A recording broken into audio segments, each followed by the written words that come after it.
Alright guys, welcome to 3D Studio Max overview here, a little intro to the whole system and how it works, some of the hotkeys and some of the cool stuff you can mess with, and pretty sweet. Alright, so if you're used to Maya, this at first can be a pretty grueling learning curve, but I'm going to try to make it a little bit easier for you. I'm giving you guys a plugin this week with Switcher. Switcher, what this does, from a D-Raster company incorporated, allows you to switch between Maya and 3D Studio Max with the hotkeys. Unfortunately, not all of those are going to work. They cannot keep in consideration every single tool that somehow relates to everything in Maya. Most of them do, most of the main hotkeys, but I don't think you want to drop $68 for it. So if you find a crack for it, good luck. But maybe this can help you a little bit. I still think you should know the navigation, because maybe a company you go to doesn't want to drop 68 bucks. But I'm giving it to you guys anyway. At least you can get maybe familiar with this particular product. So number one, we have our little scene. Let's go and make something really quick so we can actually talk about navigation here for your cameras and placement, and also some of the hotkeys. So there's a couple ways you can actually make stuff. One, we have our complete shelf here of tools. We have our create tool. We have our modify, which we're going to get to later. We have a hierarchy, which shows us what's in our scene. We have our motion, which helps with animation. We have our display, which actually helps you organize things. And we also have our utilities, which again can help with not only just rendering, as well as some of your animation and so forth can help. Alright, we also have our typical top view, right view, and a little control here for your camera, which Maya gives you access to, which is pretty sweet. But what we're going to do is we can either create it here, or you can also go to create here. Standard primitives, as well as a host of other things. Now you'll notice off the bat that 3D Studio Max does have a few bit more stuff than Maya does. And why, I couldn't tell you. All I know is that 3D Studio Max has always had a really good modeler. It has a really good system. We'll talk about that when we get to editing. But first, let's talk about camera navigation, which is probably one of the most important things you can learn. One, we have our scene, right? But we say we want to rotate around the scene. Well, there's one way you can do it. We can click on the orbit here, or we can go into our Control R, which gives us instant movement here around the object. And say you want to fit with the object, you do Control Alt Z. This allows you to fit the object into view, which is equivalent to Maya's F, which allows you to get this guy right in there. Now say we want to go full screen. Well, there's multiple ways to do it. One, we can go in here and maximize our toggle, or we can go in here and do Alt W, and it allows you to split your views up and maximize a particular scene in which you're looking at. Pretty cool. Say we want to be able to see our object, but when we edit it, we want to see all the edges all at once. Well, we have a selection of multiple ones we can do. We have smooth highlights, hidden line, wireframe, flat edges, lighting with shadows. You mess with transparency if you want to. X view, use face orientation, face overlapping. It allows you to see all sorts of cool stuff. We can get into some of these later so you don't get overwhelmed. But again, you can see other visual styles, smooth, face with highlights. Pretty cool, pretty nice stuff. So we have our little scene here, all ready to go. So again, a review of that. We do Control R, allows us to turn on our rotation. We can do middle mouse to dolly. You got to keep your finger on that middle mouse, and that gives a little hand that moves back and forth. And you can also middle mouse roll to zoom in and out. An equivalent of that is also with our field of view. So, and to be able to change your views from 4 to 1 or 1 back to 4, again, you'll go to Alt W, and that changes that up for you. Again, you can also change your perspective. You can also have a plus here, and it shows you some of the hotkeys and the quick areas to get to where you want to go. Alright, pretty cool stuff. So that's a quick navigation of how to get around. We also have our animation windows down here. We have our degrees here that you can play with. We also have tools up above. So let's take a look at some of the tools up above here and what they do. Now initially you'll see your edit here. You also have a open file tools. You have group. You can group things in here, as well as control your views. These are kind of the standard stuff you can play with. Pretty nice.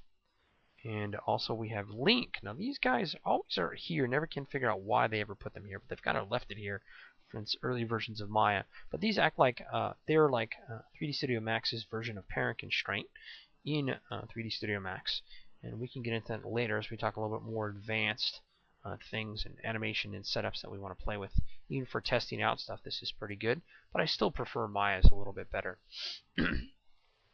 Over here we have selection types. You can actually choose what kind you're looking at here. Select an object. We have select by name. So if you want to actually look up something in your scene, you can. Give you like a little quick type of outliner. You can actually grab it, your lights, and isolate particular things in your scene here. We have rectangular control. We have window crossing, and we'll get into some of these later, but this is the main one here. This allows you to actually go in here and switch what kind of control do you want. There's even a paint selection region, which is similar to Maya's, except they use a can instead of a brush. Big deal. But they also have, though, a lasso tool, which actually works really well. This guy was taken from 3D Studio Max and put into Maya. This is a great tool, and I've always appreciated it in 3D Studio Max. We have our move, we have our rotate, we have our scale. And to get to those, it's really difficult. I'm just kidding. No, it's not. It's W, E, and R, just like Maya. Aren't you happy that something is like Maya, right? Pretty cool. And again, we can maximize the viewport here, or we can hit our Alt W to get to our scenes back and forth. All right, so pretty sweet so far. We also have this guy. This is probably one of the most important tools you're going to get to know in 3D Studio Max. We'll talk about why in a bit. Mainly what we're going to talk about is world and parent and local. Now, Maya has an equivalent to these guys. This allows us to change our editing with our widgets and be able to move, rotate, and change those pivots. The two that I always use in 3D Studio Max is world and local. They work really well. Gimbal comes into play more into your animation to make sure you don't get any like a double transform thing going on. But overall, world and local, and maybe a little bit of parent every once in a while you'll be messing with. Grid can come in handy and so forth, and working view can come in handy too. But mainly what I'll do, again, local and world. And I'll show you why in just a second. These are great. Because Maya's, in general, simple normal movement tool doesn't always work like it should. And this averages out things pretty well in 3D Studio Max for editing. Pretty solid stuff. Again, we have use your pivot point center. This is kind of nice if you want to change your pivot around. Just real quick ways to do that. And we have a select and manipulate. This guy we can get into later on. And then this guy is kind of cool. Let me show you why. When you turn him on, though, some of your hotkeys will not be active. Case in point, Alt and W will not work. But if I do Shift W, you'll notice you'll get like this center type of tool. Allows you to center your object. You can also get Walk. Allows you to walk your object around. Really kind of a trippy tool up and down. So it's like a quick camera control, almost like a poor man's hotbox in Maya. You have the Pan. We'll look around. We have the orbit. This one's actually one of my favorite ones. It allows you to orbit around an object instead of having to do Control R, and then later on you'll have to do, change your stuff around. Just make sure it fits, which is like Control Alt Z. So it's real quick, but you can't have this on and expect Alt W to work anymore because it won't. So you have to turn that off, and then now your Alt W allows you to work on your split views. So that's actually kind of a cool tool. So they have the magnet tools. And again, here's that switcher I told you about. This one is a hotkey, or maybe I didn't mention it yet. This guy allows you to have a plugin which allows you to switch between Maya and 3D Studio Max. It is $68. I'm warning you guys. There's a 30-day trial. I do recommend that you do get to know the hotkeys in 3D Studio Max. Why? Because you might get an employer that doesn't want to drop $68 and will forbid you from trying to get a hacked version. So get to know it. It's always better to know your hotkeys so that you can easily go back and forth and just customize it. If you don't like it, customize it. So go to Customize, User Interface. You'll notice initially when you pull it up in 3D Studio Max, they have a lot of text that doesn't have any kind of hotkey. So you feel free to go in there and just hotkey the heck out of this. And there are a few icons, but you'll notice there's a lot of neglect. So go in here and customize this. Once you, again, know the tool. Don't put stuff all over the place and you don't know the tool yet. Get to know the tool and then set the hotkey. Once that hotkey is set, make sure you write this stuff down or screen capture it, because you're going to forget jumping from Maya to 3D Studio Max. But that can be more than helpful. And you can assign it and so forth. It's pretty nice. This is actually one of the many things that I do like about 3D Studio Max. Customizing stuff is actually really easy. Alright, so there we go with that. Later on we'll get into creating a little ribbon tab here, which allows you to actually make your own little displays, little customized interface. So that is the basics for the interface rundown. Let's talk about editing real quick. So number one, when we get an object, in a 3D Studio Max, you cannot automatically do stuff to this guy. We can right click and say, hey man, I want to go to faces. Well, you won't be able to do that until you first convert this guy to editable mesh. There's two ways to do it. One, we can do it from here. Another one, we can sit to modify, and as we select on our box, we can actually go in here. Well, by default, you should be able to, and we can through this guy. This is the little menu. I was looking for him to automatically pop up, but that would just be my customized settings. You can go in here and go to your edit mesh. This pulls up, and this allows you, gives you a whole customization of things you can do to your object. But we can select our modes here. Notice how Maya has a sub object mode you can quickly get to. Well, we can now, but we couldn't before until he was editable. And there's two ways to do it. One, you can convert editable mesh, or do what I did, go to here, go to editable mesh. Oops, my bad. Do Control Z there. Didn't mean to select on that. So you can go in here and you can select your editable mesh. There you go. And that turns on this area, which allows us to go into these subcategories. Go to polygons here. Nice little polygons to play with.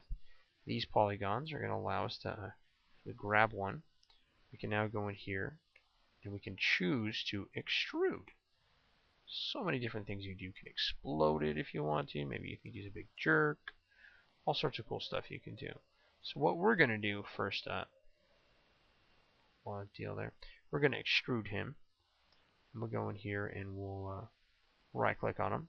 Multiple ways. We can do there. We can do here. Extrude. Now it's active. See a little three-dimensional guy comes up. Now he won't always come up. If you change your order of operations here, maybe you go through the menu and then you go here to mess with extrude, sometimes you get a little interactive widget, little icon, looks like a box, and I can show that to you guys. And I don't want to show it to you now because it could be confusing.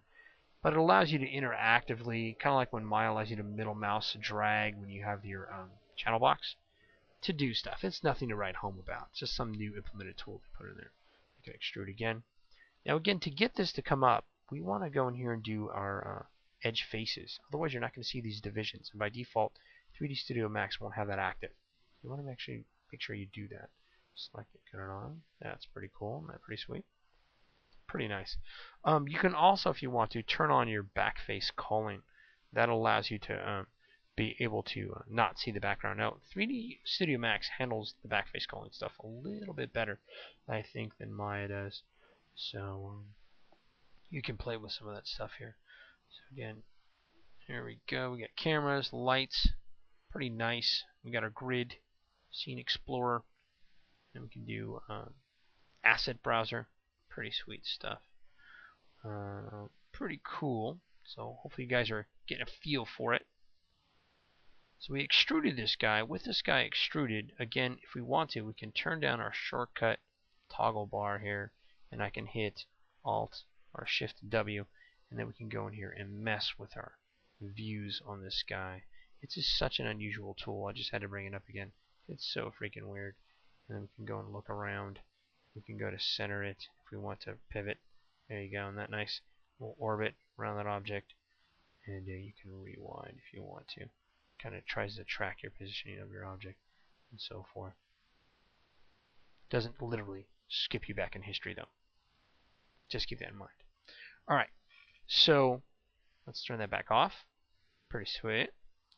Alright, so that's a little basic rundown of your tool here. Now to commit, you do have to commit. Once you're done, you can just select on object mode, and your object is finished its editing. But anytime, which is kind of nice, I can go in here and right click on him, and I can choose to either create a polygon, I can attach something.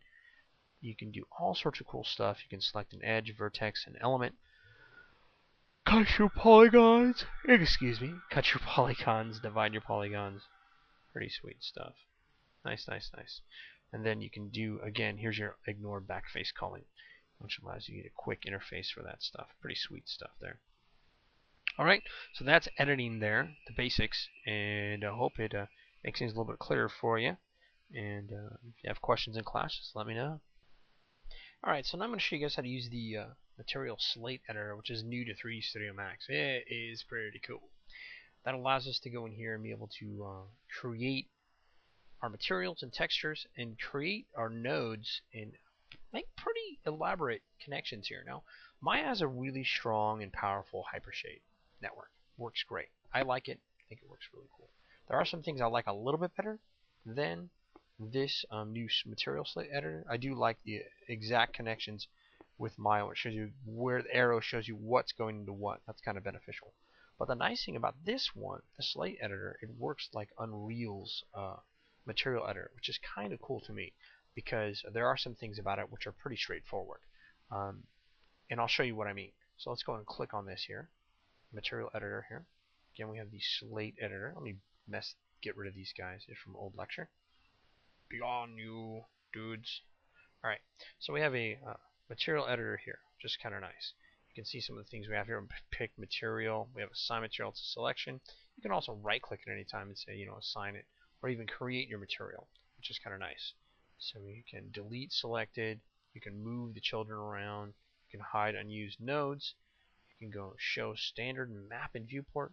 You can also show background in preview and layout all vertical, layout children, as well as material map browser and parameter editor and select by material, which is kind of nice. These are all really elaborate, believe it or not. As your scene gets big, that's going to be your best. Those things are going to be your best friend. So let's go and grab standard. I'm going to pull him over. Pretty easy stuff to work with. You can zoom in on him. Hi, standard. Hi, Sean. So we're going to go in here and let's say maybe we'll do checkerboard. Pull him into scene. So I'll move standard over here. There's checkerboard. Now automatically you'll notice some of these nodes will not plug into each other because it kind of works logically. If you have a diffuse and you put a color 1, that's not really going to make too much sense in this particular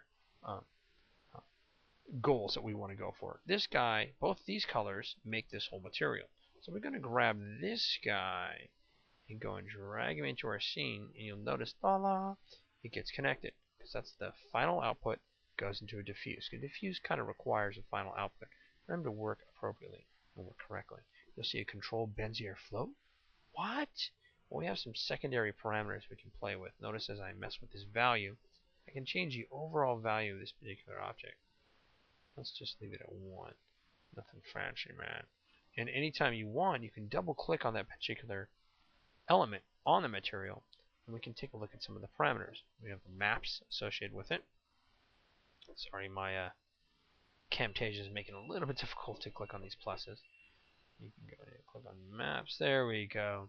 And this allows you to show. It shows you literally. This is the old school 3D Studio Max. It shows you where things are already plugged in. We have diffuse. There's our map right there. It's kind of nice. So again, we have these materials. Anytime you want to assign it to an object, you right-click and you assign material to selection, whether it's poly-based or object-based. But this is a pretty sweet little system we got going on here. And again, at any time, I can move these around, and this reminds me a little bit of a UDK. I can grab them all at once, move them over. Pretty sweet. So we go and grab another standard one, pull them into the scene. And again, that element can be navigated by moving your camera around here in the navigator. And I can double click on it. I can get the overall parameters for this particular object. Kind of cool. Again, we have the extended parameters. It gives you a little bit of control here. The fall off here, your size. We have reflection, dimming. Really nice. 3D Studio Max always thought had a pretty darn good material editor. It could get a little bit crazy, but again, you can delete or even hide your unused nodes. Opacity, self-illumination, glossiness, kind of cool. We can all plug in textures in here, and which makes it kind of nice. Alright, so now that we got these guys all set up, and we'll talk about plugging in textures later on, we can go in here and just add maybe something cool to this new material. We'll just say cellular phone. We'll pull them in here. Cellular phone right there. And again, you'll notice if you grab these little nodes, you're like, I'm going to put it in diffuse. Won't work. But if we can go in here and put our final output here, maybe we can put them into diffuse. Let's see. Bam! Look at that. So that makes logical sense. These guys deserve secondary placement. So what's going to happen is you need a secondary type of node to plug into here to change the overall diffuse color. So you can get a little weird if you wanted to. So pretty much this is the whole rundown with you guys. If you want to check out the quick material editor and let me know what you think. Alright, that's about it.